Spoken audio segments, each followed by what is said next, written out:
시작. 간음하지 말라. 아멘. 네, 간음은 하나님께 범죄하는 것입니다. 라는 제목으로 목사님께서 말씀 전해주시겠습니다. 네, 여러분들 일주일 동안 잘 지냈나요? 우리 할렐루야로 인사할까요? 할렐루야. 예, 오늘도 예배드리러 이 자리에 나온 우리 많은 청년들 주님의 이름으로 환영하고 축복합니다. 예, 우리 예배당이 이제 꽉꽉 차가고 있어서 너무 기쁘고 감사해요. 예. 지금 뭐 코로나 밖에 상황도 좀 이렇게 뭐 한풀 꺾여서 이제 확진자 수도 많이 줄어들어 가고 있다고 하던데, 이제 곧 우리가 마스크 벗고 서로 얼굴 표정을 보면서 예배 드릴 그날이 좀 빨리 왔으면 좋겠다 하는 생각이 듭니다. 네, 이 마스크도 처음에 굉장히 불편하더니 이제 어느덧 일상이 되어버렸어요. 하지만 이제 여러분들 표정도 좀 보고 이렇게 하면 좋을 것 같아요. 이게 마스크하고 눈만 보다가 마스크 벗고 모습을 보면 굉장히 낯설더라고요, 또. 네. 아무튼 너무 반갑고요. 우리 지난번에 이어서 지금 성경 말씀 본문이 매우 짧은데 요 두 문장으로 구성되어 있는 한 절 말씀을 가지고 오늘 설교 말씀을 진행하도록 하겠습니다. 자, 지난 두 주는 제가 십자가 아니라 십계명 강해 설교를 잠깐 멈추고 대신 다른 본문으로 여러분들께 설교 말씀을 나눴습니다. 자, 지금 복습을 먼저 해볼게요. 지지난주 주일에는 마태복음 25장에 있는 본문을 가지고 착하고 충성된 그리스도인이 됩시다 라고 하는 제목의 말씀을 나누었습니다. 그리고 지난주에는 데살로니가전서 5장 16절부터 18절까지 말씀을 가지고 나를 향한 하나님의 뜻이라는 제목으로 하나님 말씀을 나누었습니다. 그리고 이제 그 전에는 우리가 오늘 보았던 출애굽기 20장에 있는 본문 말씀을 가지고 십계명, 하나님께서 모세를 통해 우리 인류에게 주신 10가지 계명입니다. 10계명을 하나하나 자세히 연속 강해 설교를 해오고 있었습니다.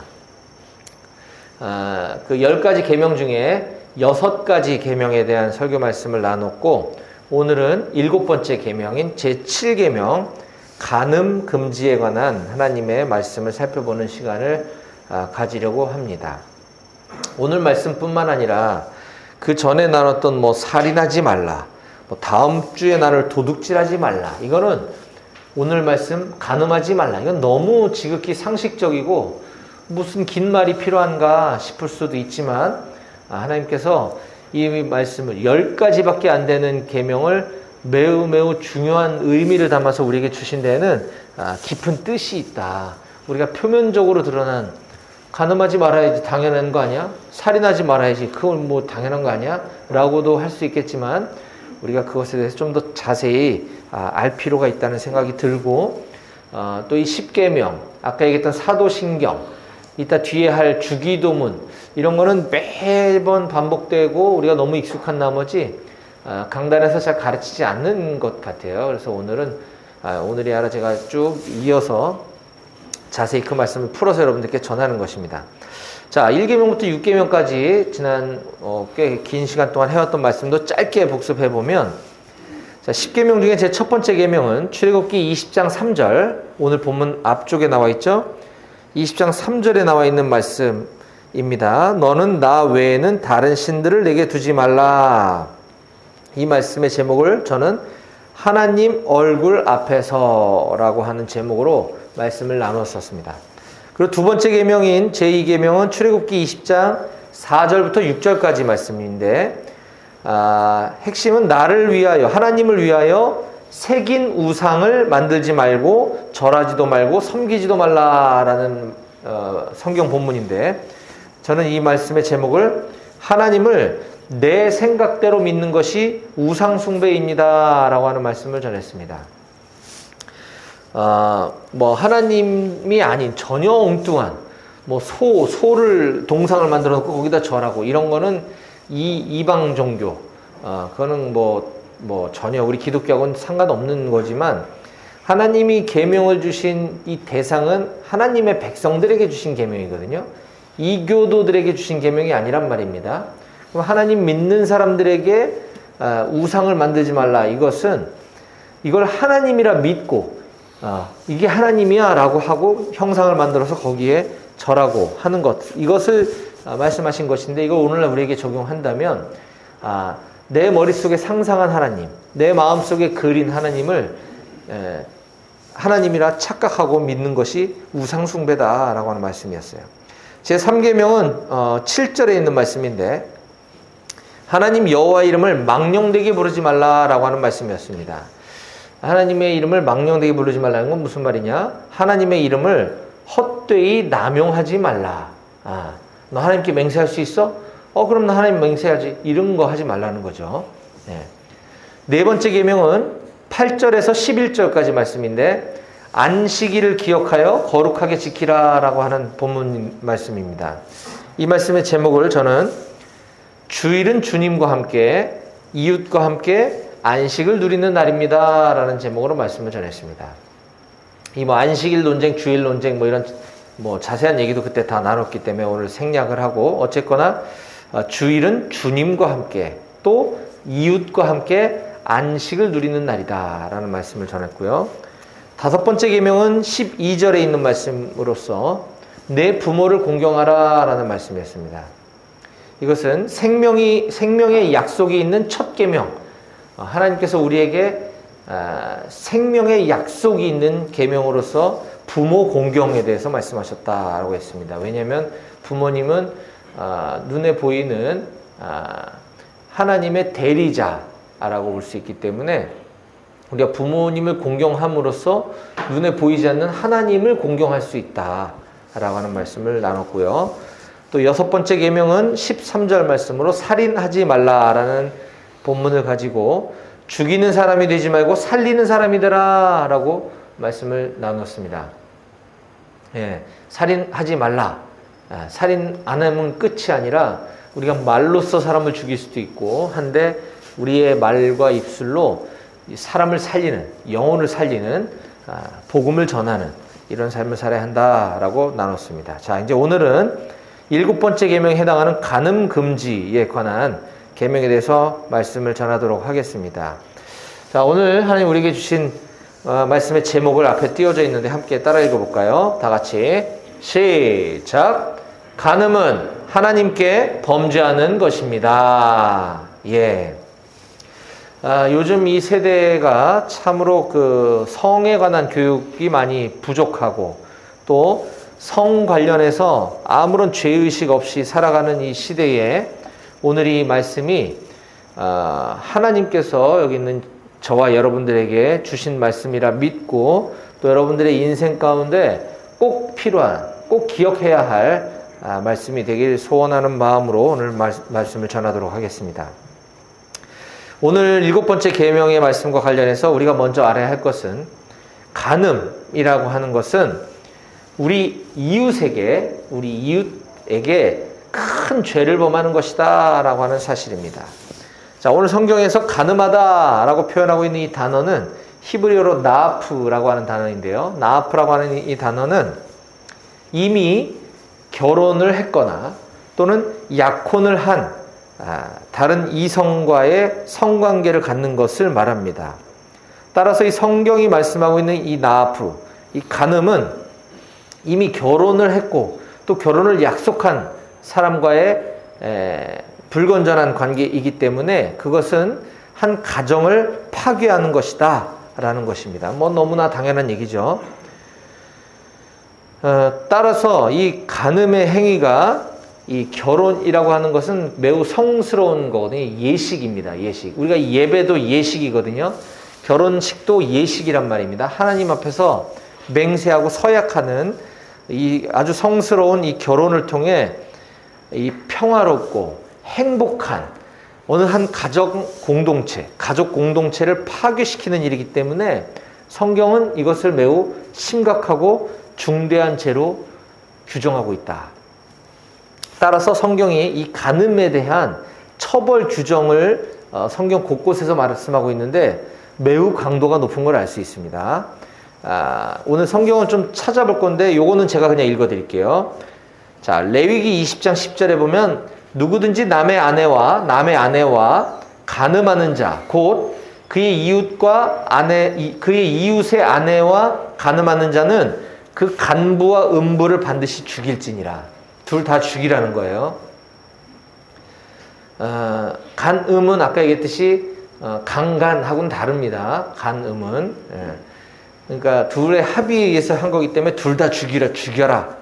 이 얘기를 하고 있고요. 레위기 21장 9절에 어떤 제사장의 딸이든지 행음하여 자신을 속되게 하면 그의 아버지를 속되게 함이니 그를 불살을 찌니라. 간음한 자는 반드시 죽여라. 돌로 쳐서 죽이든지 불살라 죽이든지 하라는 것이 성경이 말하고 있는 처벌 규정입니다. 또한 간음에 대해서 성경이 엄격하게 대하고 있는 또 다른 이유는 이 어느 한 가정의 가족 구성원 전체를 경제적으로도 파멸시키는 행위이기 때문입니다. 경제는 우리의 먹고 사는 문제가 달려 있습니다. 그런데 이 간음이 한 가족 구성원 전체를 경제적으로 파멸시키는 거다라고 했습니다. 왜냐하면 당시 이 가정이라고 하는 공동체는 오늘날도 마찬가지지만 합법적인 절차에 의해서 출생으로 태어난 자녀에 대한 상속을 보장하고 있기 때문입니다. 즉 무슨 말입니까? 불건전한 관계, 혼외 이런 것이 아니라 정상적인 결혼을 통해서 합법적으로 출생한 가족 구성원들은 상속이라고 하는 것을 통해서 경제가 보존이 되어지고 또 그와 같이 부모님의 재산을 물려받은 자녀는 그 부모님을 공경하고 부양해야 될 의무가 있기 때문에 부모 입장에서는 노후를 또 보장받는 것이 되는 거죠. 그래서 이 가족 구성원 전체가 이 재산이 경제가 보존되어지고 흘러가는 이유이기 때문입니다. 따라서 간음을 통해 다른 자녀가 출생을 한다거나 하게 되면 그 정상적인 가정의 모든 경제 기반까지도 무너뜨리는 치명타를 가져올 수 있게 된다라고 하는 것이 간음을 금지해야 되는 또 다른 작은 이유라면 작은 이유일 수 있겠습니다. 그런데 오늘을 살아가고 있는 이 세대들은 간음에 대해서 어떻게 인식하고 있을까요? 우리나라에 세계적인 스타 감독 있습니다. 제가 실명을 굳이 얘기하지 않겠습니다. 여러분들 다 아실 수 있는데 매우 유명한 주연 여배우급의 그 나이 차이도 많이 나는 여배우와 스캔들로 인해서 한때 세상이 떠들썩했던 적이 있습니다. 지금은 그 여배우도 나이가 좀 먹었겠지만 저도 그 여배우를 굉장히 좋아했었는데 그걸 보는 순간 정말 혐오스러웠어요. 나이 많은 감독과 나이 차이가 엄청 나는 그 어린 여배우가 그 감독이 가정이 있는데도 불구하고 불륜을 저지른 거죠. 그런데 세월이 흐르는 동안 우리나라의 법이 개정됨으로써 간통법이 폐지가 됐습니다. 간통법.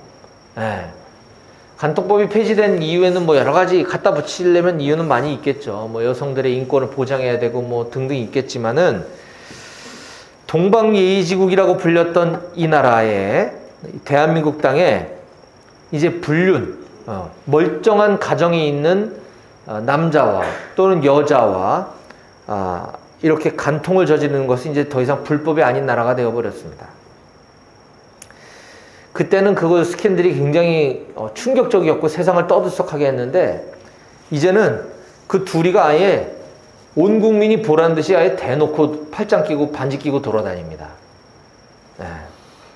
그 감독의 아내는 그 가정을 지키기 위해서 여전히 얼마나 속이 썩어 문드러지겠습니까? 그런데도 불구하고 이혼해주지 않고 가정을 지키고 있는데도 불구하고 이 남녀들은 정말 이 사랑이라는 이름으로 말도 안 되는 이름을 가지고 불륜을 떳떳하게 저지르고 돌아다닙니다. 그런데 더 우라통 터지고 열받는 거는 그런 사람들을 이제 보는 사람들의 관점, 시각이 바뀌어가고 있다는 게 더 속이 상합니다. 처음에는 어떻게 저럴 수가 있어? 하고 굉장히 혐오스럽게 보았던 대다수의 국민들이 이제는 그냥 아무렇지도 않게 느껴버리는 거죠. 네. 어쩌면 이제는 그들의 사랑이 아름다운 거야 라고 미워하고 있는지도 모르겠습니다. 왜냐하면 그런 감독이 만든 영화가 대부분 그런 불륜을 아름답게 이렇게 승화시킨 소재를 가지고 영화도 만들고 드라마들도 많이 소개가 되고 있기 때문에 이제는 그걸 보면서 더 이상 이상하게 생각하지 않습니다. 아니 어쩌면 그들을 보면서 많은 사람들이 부러워하고 있는지도 모르겠습니다. 하지만 아무리 세상이 이렇게 미쳐서 돌아간다 할지라도 우리 하나님의 말씀은 예나 지금이나 동일한 줄 믿으시기 바랍니다. 하나님의 말씀은 옛날이나 지금이나 절대 변하지 않습니다. 오늘 성경 말씀에서 분명히 간음은 돌 맞아 죽고 불태워 죽일 정도로 심각한 죄다라고 하나님은 규정해 놓으셨기 때문에 오늘날 이 세상, 이 나라가 법을 어떻게 바꾼다 할지라도 그것은 절대 안 되는 일이다. 이 간음은 우리 이웃에게 아주 큰 죄를 범하는 것이다 라고 하는 사실을 반드시 기억하시기 바랍니다. 자, 이제 두 번째로 우리가 이 간음 금지에 대해서 반드시 알아야 될 사항은 이 간음은 우리 이웃에게 죄를 범하는 것뿐만 아니라 하나님께 범죄하는 것이다 라고 하는 사실입니다. 간음이 왜 하나님께 범죄하는 것일까? 자, 창세기 20장을 여러분들 한번 찾아봅시다. 출애굽기 앞에 있는 책이 창세기거든요. 성경 맨 앞에 창세기에서 20장을 한번 찾아봅시다. 창세기 20장에 보면 아브라함이 블레셋 지역인 그랄이라고 하는 땅으로 이사 가서 거기서 살고 있을 때 아브라함의 아내 사라를 내 와이프라고 하지 않고 누이라고 속이며 거기서 살고 있는 장면이 나옵니다. 아마 와이프가 너무 이뻐가지고 그 외국 땅, 이방 땅에서 살아갈 때 아마 이 신변의 위협을 느낄 정도로 아마 좀 그랬던 것 같아요. 아니면 아브라함이 굉장히 소심했던지 자기 와이프를 와이프라 얘기하지 못하고 누이라고 이야기하고 그 땅에서 살아가고 있을 때 아마 소문을 들었겠죠. 저 팔레스타인 이스라엘 땅에서 이사 온 어떤 사람이 있는데 그 부인이 부인이 아니라 그 누이가 매우 아름답습디다. 이 소문이 그랄 왕 아비멜렉에게까지 얘기가 들어가서 그 아비멜렉 왕이 그 지역의 왕이 그 사라를 데려오라고 해라. 그래서 자기 부인으로 삼으려고 했든지 첩으로 삼으려고 했든지 하는 장면이 나옵니다. 자, 그러자 하나님께서 직접 나서서 그거를 막으시는 장면이 기록되어 있습니다. 자, 창세기 20장 1절부터 제가 빠르게 읽을 테니까 여러분들 한번 눈으로 보세요. 1절부터 읽겠습니다. 자, 아브라함이 거기서 네게브 땅으로 옮겨가 가데스와 술 사이 그랄에 거류하며, 자, 그랄로 이사를 갔다는 겁니다. 그의 아내 사라를 자기 누이라 하였으므로 그랄 왕 아비멜렉이 사람을 보내 사라를 데려갔더니, 자, 여기까지 제가 설명드린 거죠. 그 밤에 하나님이 아비멜렉 그 그랄 왕에게 현몽하셔서 나타나셨다는 거예요. 그에게 이르시되 네가 데려간 이 여인 사라져 이 여인으로 말미암아 네가 죽으리니 그는 남편이 있는 여자다. 그러자 아비멜렉이 그 여인을 가까이 하지 아니하였으므로 그가 대답하되 주여 주께서는 의로운 백성도 멸하시나이까? 그가 나에게 이는 내 누이라고 하지 아니하였나이까? 그 여인도 그는 내 오랍이라 하였사오니 나는 온전한 마음과 깨끗한 손으로 이렇게 하였나이다. 그렇죠. 아비멜렉 입장에서는 억울한 거죠. 내가 뭐 잘못했습니까? 응? 그 사람이 자기 누이라 그래가지고 내가 데려온 거고, 내가 그 여인한테도 다시 한번 물어봤더니 내 오랍이 맞다고 했는데 내가 뭘 잘못했습니까? 이렇게 얘기하는 겁니다. 자, 그 다음 6절 우리가 눈여겨봐야 합니다. 자, 하나님이 꿈에 또 그에게 이르시되 네가 온전한 마음으로 이렇게 한 줄을 나도 알았다. 그렇기 때문에 내가 너를 막아서 나에게 하나님께 범죄하지 아니하게 하고 있는 거야. 여인에게 가까이 하지 못하게 함이 이 때문이다. 이 때문이 뭐예요? 네가 나에게 범죄하지 않게 하려고. 자, 아비멜렉은 부인인 줄 모르고 데려왔습니다. 그래서 잠자리 하려고 하니까 하나님이 갑자기 나타나셔서 너 그러면 안 돼. 거기 남편 있는 여인이야. 남편 없다 그러는데 무슨 말입니까? 그래, 나도 네가 나쁜 뜻이 있어서 그런 게 아니라는 걸 알아. 하지만 내가 지금 말리지 않았으면 너는 나에게 범죄하게 되는 거야 라고 얘기를 합니다. 간음이 하나님께 범죄하는 것이다 라고 지금 얘기하고 계신 거죠. 남편이 있는 자와 관계를 가지는 것은 곧 하나님께 범죄하는 것이다 라고 규정하고 계신 겁니다. 자, 또 다른 곳을 한번 보겠습니다. 창세기 39장입니다. 자, 20장에서 조금만 뒤로 가면 39장이 있겠죠? 창세기 39장은 요셉에 관한 이야기가 기록되어 있는데요. 요셉. 자, 요셉이 애굽 땅, 오늘날 이집트 땅을 성경에서는 애굽이라고 얘기합니다. 이집트의 노예로 팔려가게 됐죠. 노예로 팔려가서 이제 전전긍긍 하다가 어디까지 팔려갔냐면 애굽 왕, 이집트 왕의 경호대장, 친위대장이라고 성경에 기록되어 있는데 이 친위대장 오늘날로 말하자면 우리로 따지자면 청와대 경호처장입니다. 경호처장. 대통령 경호실장. 굉장히 높은 사람이죠. 보디발이라고 하는 사람인데 그 경호실장 내 집에 종으로 팔려가게 됩니다. 요셉이. 자, 그래서 그 청와대 경호실장 집에서 노예로 살아가던 요셉에게 어느 날 그 경호실장의 아내가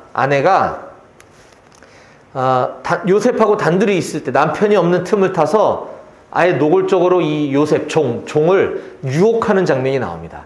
나랑 같이 잠자리를 하자라고 유혹을 합니다. 자, 39장 1절부터 또 한번 제가 1절과 2절을 읽어보겠습니다.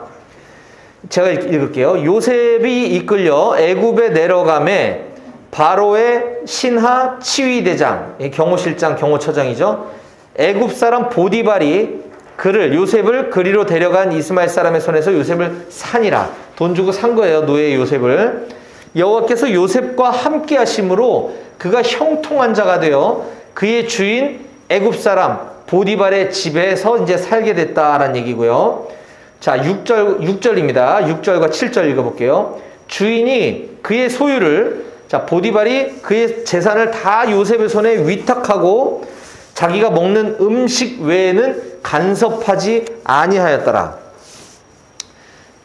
외국에서 팔려온 종이 음식에다가 독을 넣어서 하면 이 경호실장이 암살당할 수가 있잖아요. 그러니까 이 먹는 음식만 각별히 신경을 쓰고 나머지는 종 요셉이 알아서 하도록 간섭하지 않았다는 거죠.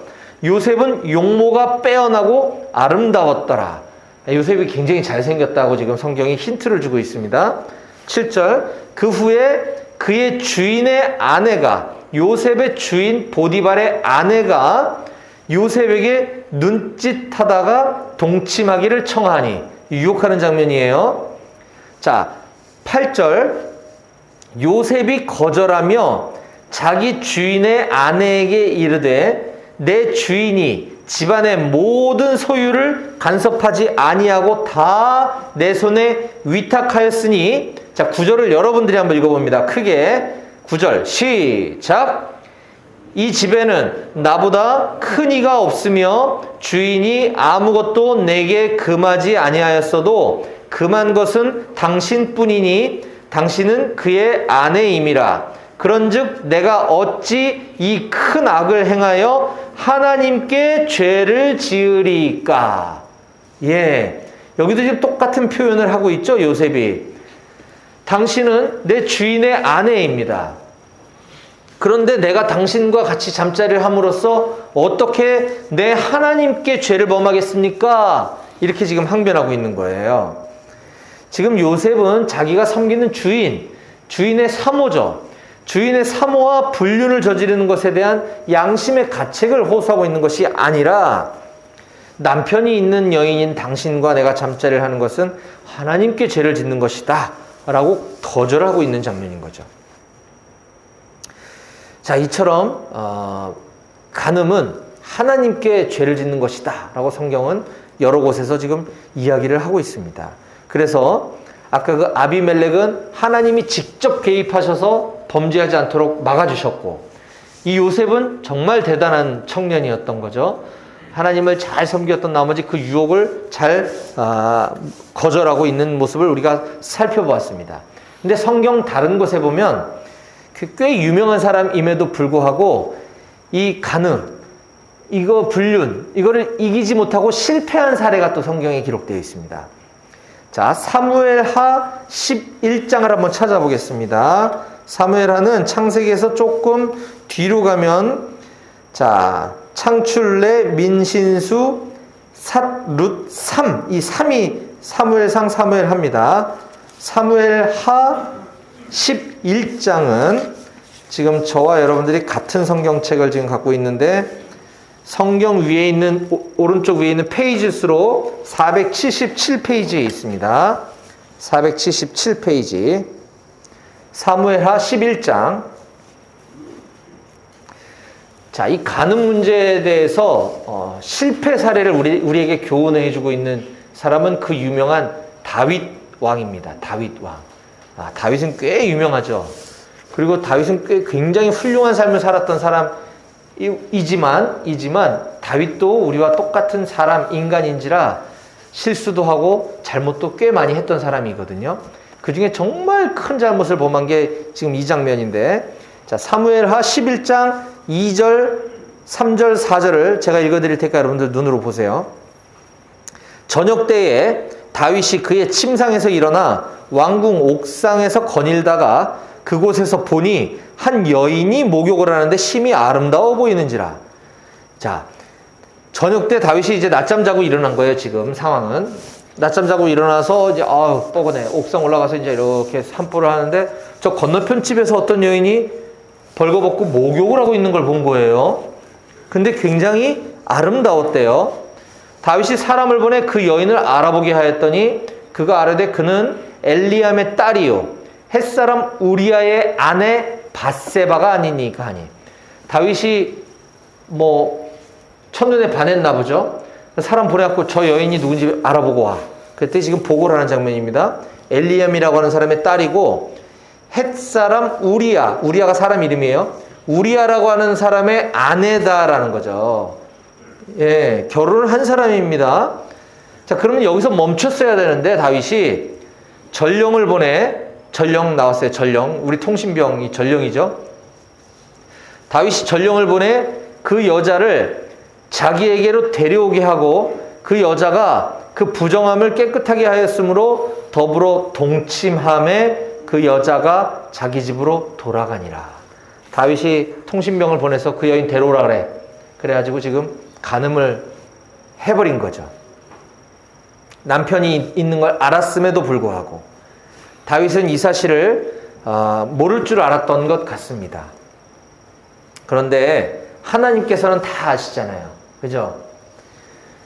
그 뒤에 있는 12장 한 장 넘겨보면, 사무엘하 12장에 보면 하나님께서 나단이라고 하는 선지자를 다윗에게 보내서 다윗이 저지른 이 큰 범죄, 간음 사건을 꾸짖으시는 장면이 나옵니다. 자, 사무엘하 12장 1절 이하를 제가 또 빠르게 읽어드려 볼게요. 자, 12장 1절부터 읽겠습니다. 여호와께서 나단을, 선지자입니다, 다윗에게 보내시니 그가 다윗에게 가서 그에게 이르되 하면서 이제 예화를 드는 거예요. 예화. 한 성읍에 두 사람이 있었는데 한 사람은 부자고 한 사람은 가난한데, 그 부자인 사람은 양과 소가 굉장히 많은데 가난한 사람은 아무것도 없고 자기가 사서 기르는 작은 암양 새끼 한 마리밖에 없었대요.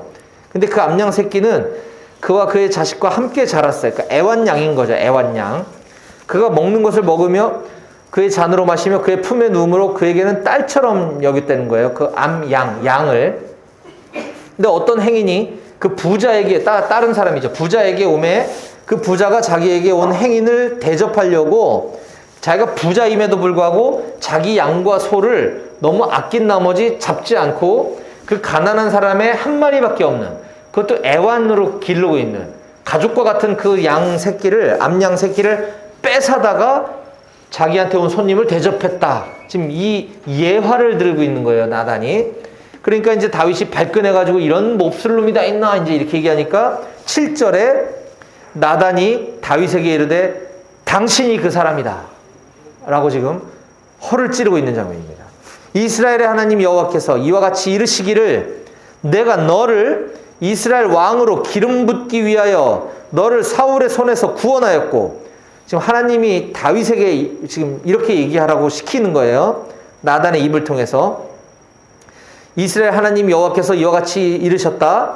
하나님이 너를 다윗을 이스라엘 왕으로 세우기 위해서 사울의 그게 막 쫓겨다니고 목숨을 막 위협당하고 했을 때 다윗을 하나님께서 구원해 주셔서 사울의 손에서 벗어나게 해주시고, 내 주인의 집을 내게 주고 내 주인의 아내들을 내 품에 주고 이스라엘과 유다 족속을 내게 맡겼느니라.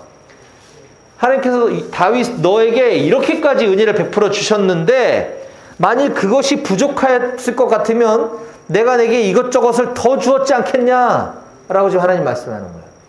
하나님이 다윗을 너에게 은혜를 베풀어 가지고 네 주인이 가지고 있는 거 너가 다 주고 네 나라와 민족 다 주고 너에게 여인도 주고 자녀도 주고 너한테 이렇게 많은 복을 축복을 주었거늘 네가 만약에 부족했다고 여겼으면 내가 너한테 더 주지 않았겠냐?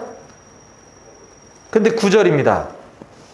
그러한데 어찌하여 네가 여호와의 말씀을 업신여기고 나 보기에 악을 행하였느냐? 네가 칼로 햇사람 우리아를 치되 암몬 자손의 칼로 죽이고 그의 아내를 빼앗아 내 아내로 삼았도다. 이건 뭐냐면 아까 그 간음을 저질렀던 그 우리아라고 하는 사람의 아내를 이제는 빼앗아 버리기 위해서 그 남편은 다름 아닌 다윗 왕의 충성스런 용맹스런 군사였습니다. 근데 전투가 치열하게 벌어진 최전방에 보내놓고 작전을 짜는 거죠, 다윗이. 가장 전투가 치열한 가장 적진에 우리아를 보내서 우리아를 내보내놓고 나머지 우리 병력들은 철수해라, 이런 명령을 왕이 내리는 장면이 앞에 나와요. 아예 죽으라고 내보낸 거죠, 의도적으로. 그래서 죽었어요, 우리아가. 지금 그걸 책망하고 있는 겁니다. 네가 칼로 햇사람 우리아를 치되, 다윗이 직접 쳐서 죽였다는 게 아니라 암몬 자손의 칼로 죽였다. 암몬과의 전투에서 죽게 만들었다는 거예요, 의도적으로. 그렇게 하고 그의 아내를 빼앗아 네 아내로 삼았도다. 10절. 이젠 네가 나를 업신여기고, 하나님을 업신여긴 거야, 이거는. 햇사람 우리아의 아내를 빼앗아 내 아내로 삼았은즉 칼이 내 집에서 영원토록 떠나지 아니하리라 하셨고, 여호와께서 또 이와 같이 이르시기를 보라, 내가 너와 내 집에 재앙을 일으키고 내가 내 눈앞에서 네 아내를 빼앗아 내 이웃들에게 주리니, 똑같이 하겠다는 거예요, 하나님께서. 그 사람들이 네 아내들과 더불어 백주에 동침하리라. 너는 은밀히 행하였으나 나는 온 이스라엘 앞에서 백주의 이 일을 행하리라 하셨나이다 하니. 백주가 뭐냐면 대낮이라는 거예요. 우리가 백주 대낮에 이런 말 쓰죠. 이게 한글 성경을 번역하면서 한자를 어렵게 번역해서 이 백주라는 말을 쓰는데, 백주 대낮에 내가 너가 했던 것처럼 똑같이 네 집에 재앙을 일으키고 내가 네 눈앞에서 다윗 너의 아내를 빼앗아 내 이웃들에게 줄 건데 그 사람들이 네 아내와 벌건 대낮에 동침하게 될 거야 라고 하나님께서 징계를 내리시겠다고 얘기하고 있는 겁니다. 13절. 다윗이 나단에게 이르되 내가 여호와께 죄를 범하였노라 하매. 다윗이 이렇게 고백하고 있는 거죠. 잘못을 인정한 겁니다. 회개하고 있는 거죠. 자, 내가 참 죽은 우리아에게 미안하게 됐습니다. 물론 그런 마음도 품었겠지만 내가 하나님께 범죄하였다. 간음, 이건 하나님께 범죄한 겁니다 라고 고백하는 겁니다. 결국 그 일로 인해서 다윗은 그런 일이 실제로 일어났고, 그리고 그 우리아와의 그 간음 사건을 통해서 출생하게 된 아이가 죽게 되는 일도 겪게 되었습니다. 자, 사랑하는 여러분, 이와 같은 이야기들이, 이 간음에 대한 성공 사례, 실패 사례들이 성경에 기록된 걸 우리가 살펴보았는데요. 오늘날 특히 이제 MZ 세대라고 하는 여러분들이 볼 때는 이것이 너무 고리타분한 얘기로 혹시 들리십니까? 이게 오늘날 우리들의 성의식, 윤리의식과는 너무 거리가 먼 옛날 얘기로 들리시다면 안 됩니다. 결코 그럴 수 없습니다. 왜냐하면 하나님의 말씀은 예나 지금이나 변하지 않고 불변하는 것이기 때문입니다. 하나님이 간음은 죄다 라고 정하셨으면 우리나라 법률이 아무리 이상하게 바뀐다 하더라도 우린 결코 그것을 죄가 아니라고 얘기할 수 없습니다. 이처럼 간음은 사람에게, 우리 이웃에게 심각한 죄를 범하는 것임과 동시에 하나님께도 범죄를 저지르는 거다라고 하는 사실을 우리가 반드시 기억해야 할 것입니다. 자, 오늘 말씀을 정리합니다. 정상적인 사고 구조를 가지고 있는 사람이라면 이제 더 이상 이 문제는 길게 얘기하지 않아도 아주 엄청난 죄라고 하는 사실을 우리가 다시 한번 오늘 깨달았을 줄로 믿습니다. 그런데 마태복음 5장에 보면 우리 예수님께서도 오늘 우리가 지금 나누고 있는, 제가 지금 오늘 설교하고 있는 이 출애굽기 20장에 있는 10계명의 제7계명인 간음하지 말라고 하는 이 똑같은 본문을 가지고 예수님이 설교하시는 장면이 나옵니다. 이건 한번 봐야 됩니다. 마태복음 5장 한번 봅니다. 마태복음 5장. 신약 성경 제일 처음 책이 마태복음이죠. 5장입니다. 5장. 중간쯤에 마태복음 5장이 있습니다. 오늘 우리가 똑같은 이 본문을 가지고 예수님은 뭐라고 설교하시나? 이 간음 문제를 예수님이 이렇게 말씀하십니다. 5장 27절부터 제가 읽어드리겠습니다. 같이 읽었으면 좋겠습니다. 27, 28절 두 절만. 신약 성경 6페이지에 있네요. 마태복음 5장 27절, 28절입니다. 자, 마지막이니까 같이 함께 크게 읽어봤으면 좋겠어요. 마태복음 5장 27, 28절. 27절, 28절. 자, 한 목소리로 함께 크게 읽어봅시다. 시작! 또 간음하지 말라 하였다는 것을 너희가 들었으나 나는 너희에게 이르노니 음욕을 품고 여자를 보는 자마다 마음에 이미 간음하였느니라. 아멘. 예. 나쁜 마음을 품는 것부터가 범죄의 시작이다. 음욕을 품고 여자를 보는 것 자체가 간음이야 라고 지금 예수님이 설교하고 계시는 겁니다.